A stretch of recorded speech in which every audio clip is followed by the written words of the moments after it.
And this is a straw like no other because it's going to really, really work all the muscles of the back of your tongue, which support your airway for better sleep, for better breathing through your nose during the day, even improved posture and even improved facial aesthetics.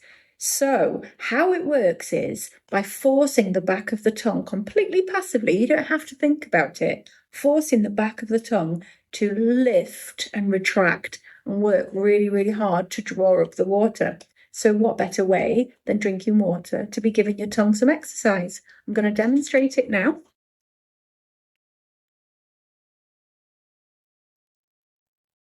And hopefully you saw from the outside of my face what was happening there with the tongue as it lifted up to work hard to draw up the water.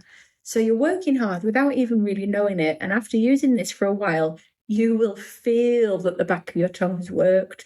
And if you use it consistently, you'll see changes in your sleep, your airway, and much, much more.